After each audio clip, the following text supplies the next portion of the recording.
गर्मी में बियाह कर गे छौरी सोई पसीना छोड़ाई देता।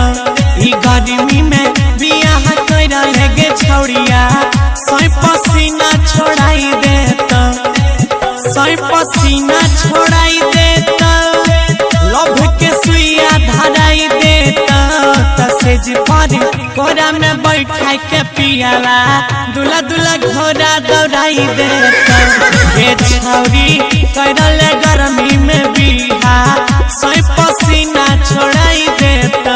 सभी प्रकार का आर्टिस्ट्रा वीडियो देखने के लिए हमारा YouTube चैनल को अलामुद्दीन एंटरटेनमेंट को सब्सक्राइब करें, साथ में बेल आइकन को दबाना ना भूलें।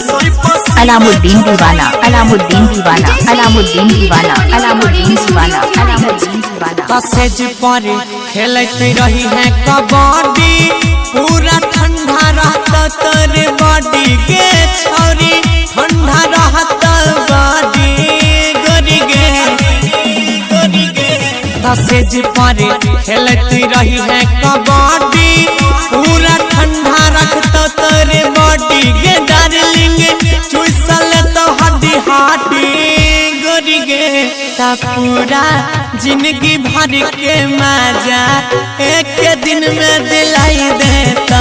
गे छौरी करल गर्मी में बियाह सोई पसीना छोड़ाई देता।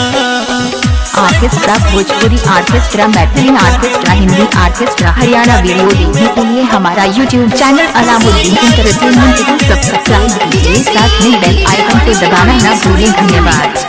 अलामुद्दीन दीवाना, अलामुद्दीन दीवाना, अलामुद्दीन दीवाना, अलामुद्दीन दीवाना, के हवा के छौरी खेला है तो सब हवा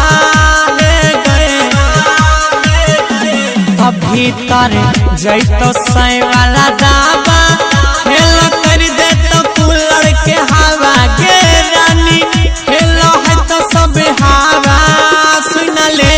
प्यार के खेला में गौरव आ जाए तोरा रोजे हराई देता।